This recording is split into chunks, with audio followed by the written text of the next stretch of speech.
అదే RTV app వార్తల్ని క్షణాల్లో చదివే అవకాశం ఉంటుంది. ఒక న్యూస్ పేపర్, ఒక టెలివిజన్ ఛానల్ మీ చేతుల్లో ఎప్పుడూ ఉంటాయి. జిల్లా వ్యాప్తంగా పర్యటించి ఎస్సీ ఎస్టీ బీసీ సంక్షేమ వసతి గృహాల్లోన 10 రోజుల పాటు హాస్టల్ నిద్రలు చేసి ఇవాళ కోటిరెడ్డి సర్కిల్ నుంచి కడప కలెక్టరేట్ కార్యాలయం వరకు ర్యాలీ చేసి ప్రభుత్వ ఎస్సీ ఎస్టీ బీసీ హాస్టల్లో నెలకొన్న సమస్యలు ప్రభుత్వం దృష్టికి తీసుకొని వస్తూ ఉన్నాం.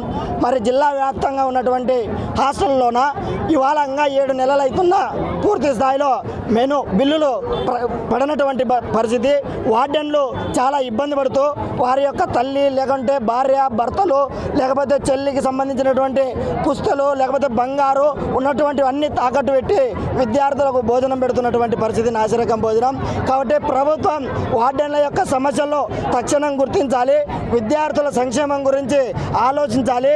ఇవాళ కడప జిల్లా మొత్తంగా 30% ఇంకా అద్దె భవనాల్లోనే, కూలిపోతున్న భవనాల్లోనే, డిజాస్టర్స్ లేకపోతే వర్షాలు వస్తే కూలిపోయేటువంటి భవనాల్లోన ఇవాళ నడుస్తూ ఉన్నాయి ఈ యొక్క వసతి గృహాలు.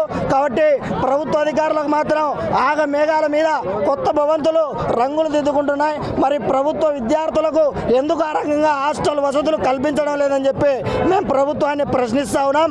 ఇవాళ రాష్ట్రంలో ఉన్నటువంటి మొత్తం ఈ ఎస్సీ ఎస్టీ బీసీ సంక్షేమ వసతి గృహాల్లో దాదాపు 7-8 సంవత్సరాలుగా ఏపీపీఎస్ ద్వారా జరిగేటువంటి రిక్రూట్మెంట్ ఆగిపోయింది.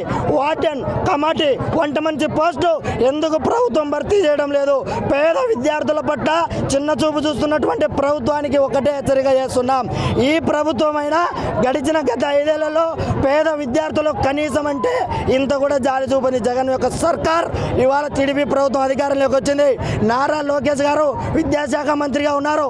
అఖిల భారత విద్యార్థి సమాఖ్యగా మేము కోరుతా ఉన్నాం, పేద విద్యార్థులను ఎస్సీ ఎస్టీ సంక్షేమ వసతి గృహాలకు జవసత్వాలు ఇచ్చి విద్యార్థుల ఉన్నత చదువులకు మీరు అవకాశం ఇవ్వాలని చెప్పి కోరుతా ఉన్నాం. సంక్షేమ వసతి గృహాల్లోన ఏ ఒక్కటి బిల్డింగులు పూర్తి లేవు, మెనూ ప్రకటించలేదు, ప్రకటించిన అరాకొర నిధులు మాత్రం పెడతా ఉన్నారు. ఇంకా ప్లేట్లు, బెడ్ లేకపోతే 7-10 సంవత్సరాల స్వాతంత్రం జరుపుకుంటూ ఉన్నాం. కానీ ఇంకా కటిక నేల మీద విద్యార్థులు పడుకునేటువంటి పరిస్థితి ఇవాళ రాష్ట్ర వ్యాప్తంగా ఉంది. అందుకే అఖిల భారత విద్యార్థి సమాఖ్యగా రాష్ట్ర ప్రభుత్వాన్ని ఇవాళ హెచ్చరిక చేస్తున్నాం.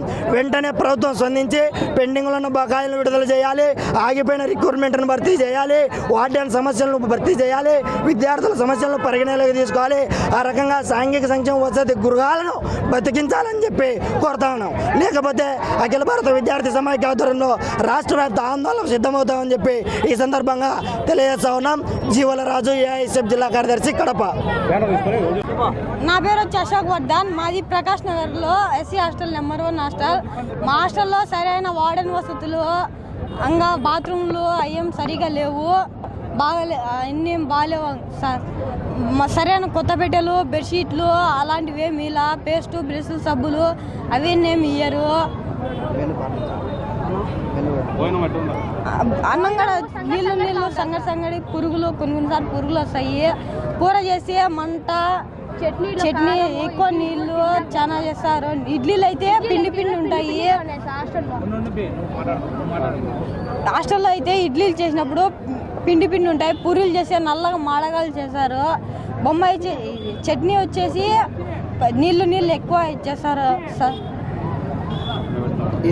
మరిన్ని వీడియోస్ కోసం ఛానల్ ని సబ్స్క్రైబ్ చేయండి. లేటెస్ట్ అప్డేట్స్ కోసం వాట్సాప్ ఛానల్ ని ఫాలో చేయండి. అండ్ లింక్ డిస్క్రిప్షన్ లో ఉంది.